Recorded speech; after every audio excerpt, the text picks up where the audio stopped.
The Etsy advice that you've probably been following is hobbyist advice, and if you want to grow an actual business, not just a side hustle, but a real sustainable business that brings in income for you, that is successful year after year, then I'm going to recommend you watch this video because I'm pretty sure the advice that you have been following has been holding you back. So today I want to walk you through the 4 overarching principles that underpin every major brand that you know, every successful small business, that basically nobody in the Etsy space is talking about, and I want to help you to apply these principles to your own small business. So in case you don't know me, hi, my name is Lauren, and I spent 10 years working in multi-million-pound brands, working on the marketing strategies, working on the e-commerce strategies, alongside building my own top 1% Etsy shop. So I've kind of learned a thing or two about how big brands operate and how we as small brands can apply the strategies that big brands know about to our own small businesses. So what do I mean by hobbyist advice? Well, I basically mean the stuff that you are seeing everywhere and you're probably following day to day. And that's things like go and use your keyword tools. Make sure you are posting every single day. Make sure you have a great thumbnail. Make sure you're on every single social media platform. Don't forget Pinterest. Use your trending audios. And also while you're at it, you might as well follow some trends on Etsy too.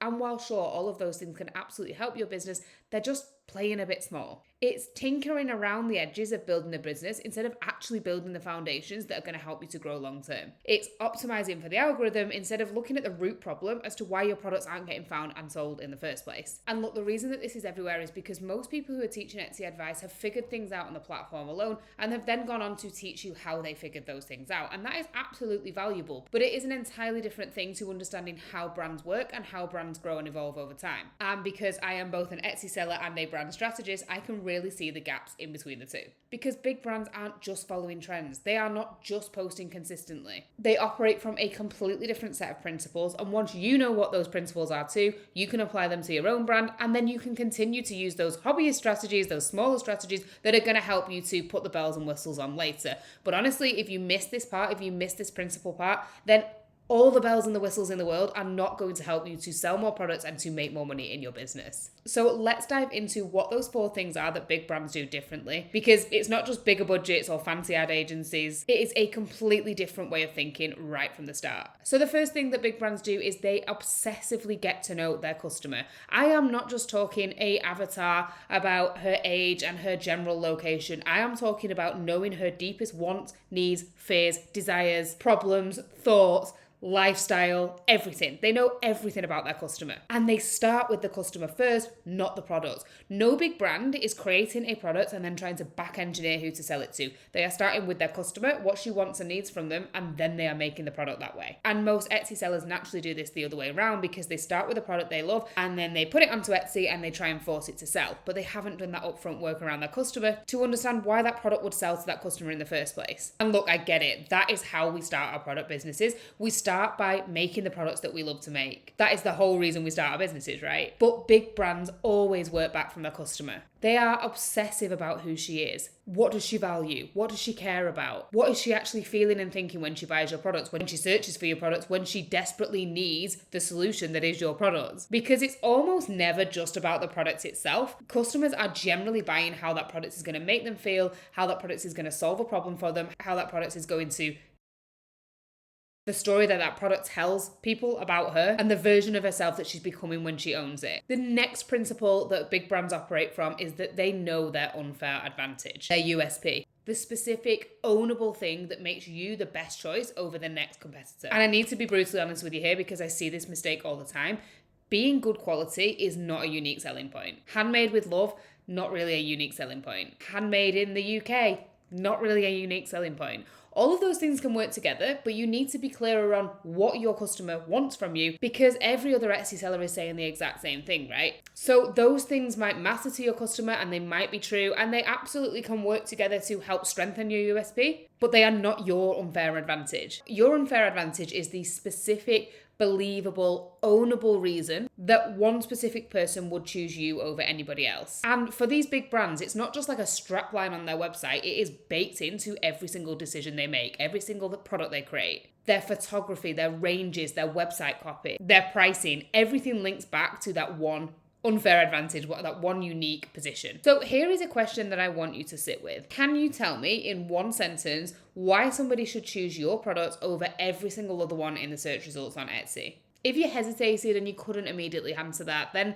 you might need to do a little bit of work and a little bit of soul searching to really dig deep and find out what that unique selling point truly is for you. That is the most important thing for you to be working on in your business right now, because if you can't articulate it, your customer can't feel it. And if she can't feel it, she's scrolling past and she's choosing somebody else. It's starting to go dark in here, so I think I'm going to turn a light on. All right, now we've sorted that out, let's dive into principle number 3, which is your product positioning. And this one is my favorite because once you start to understand it, you will not be able to unsee it. So think about a brand that you absolutely love, the kind of brand where you see something posted on socials or you see something as you hit their website and you don't even have to question it, you just check out like that because you absolutely love them. You can just feel it, the photography, the way things are presented, the names of the products, the price point, the solution that you know it's going to provide for you, just the whole vibe of it. It's really doing the selling for you before anything else happens. That is not an accident. That is a product positioning strategy, and it is very deliberately put into place from the first decision that brand makes about how to bring a product to the market in the first place. And the thing is, you can do this with a £15 candle versus a £1,500 overcoat from a premium brand. It doesn't really make a difference. The principles are just the same. It's just about being very considered in the way you photograph your items, the way that you name your items, the way that you write your copy, the way you talk about the solution, the desire, the pain points, etc. that your product solves, what price you set, what story you tell around your product. All of that either does the selling for you or it will make your customer hesitate. And so many sellers are leaving so much money on the table because they've never been taught how to think this way. When your positioning is right, your customer lands on your listing and instantly knows it's for them without even having to look at all the details. And the fourth principle is this: big brands are not relying on just one thing to hold up their entire business. And in the case of Etsy sellers, that just one thing might be the Etsy platform, which is somebody else's platform that you're building on, and it's a great source of income and it is a great source of traffic, but it should not be the one and only place that you are getting your customers, that you are getting your orders, that you are getting your sales if you want to grow bigger, longer term, because you are building on borrowed land. Big brands have a customer journey mapped out across all of the different touch points that they know their customers hang out at. And this is not to say that you need to be on every single platform. This just means that you need a smart strategy and a smart system to move people through a journey with you so that you are never just relying on the algorithm to bring you traffic and sales, so that you are never going to be switched off overnight and have no business to back you up. You want to be building something that is real and something that is yours, backed up by those different touch points that you can reach your customer and ultimately move them through that journey to buy with you. So for you, that simply means that once you've got your foundations right on Etsy, you start to build those foundations outside of Etsy too, so that your Etsy shop starts to become just one piece of a bigger picture. And ultimately, the number one thing that I recommend is to funnel your people into your world and into a platform that you own. For example, an email list that nobody can take away from you, that you can keep longer term and that can help you to build and grow in the future, because you can keep customers coming back in a cycle into your business without having to rely on the algorithm just finding them again, right? And this is where the magic happens, when all of those four things come together. You know your customer so deeply that every single decision you make in your business is a breeze, because you understand exactly who you're creating for. You know how to show up, you know what to say, and you know how it's going to land because you understand who she is. You know your unfair advantage so that you can talk about it, so that people can easily see why to choose you in a crowded market. Your products are positioned so perfectly that they sell on autopilot for you because they instantly speak to that dream customer, and it actually makes selling so much easier because you don't really need to sell it, because it's selling itself, because it is so perfect for that dream customer you already know so much about. And then finally, you start to build this ecosystem outside of Etsy so that you can funnel people at different stages of awareness around your brand, at different stages of their own personal buying journey, into your business from different places, so that you can keep those sales coming in consistently without just panicking about what one single algorithm is going to do to your shop that day. That is the simple difference between the hobbyists and the big brands. They just have those fundamentals right, those fundamentals in place, and it is so straightforward and simple for you to do that too, without needing a big budget or a team or anything like that. It all just comes back down to absolute complete clarity, and then we can start to build your ecosystem out once that you have that. So here's your one action for this week. Go through those 4 principles and ask yourself, have you truly got clarity on each one of them? Especially number 1. And then once you've done number 1, you can move on to number 2 and really honestly answer whether or not you are 100% clear on each element of this. And if not, that is 100% the area that you need to focus on before you start throwing loads more spaghetti at the algorithm and hoping that something sticks.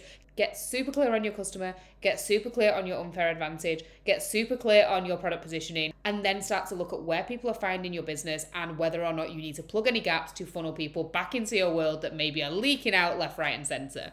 I promise you a couple of hours thinking on this one is absolutely worth it, because longer term it's going to save you so much time, so much energy, so much effort when you are overthinking and second guessing every single decision, because you can come back to this and go, okay, I really understand what it is I'm building here.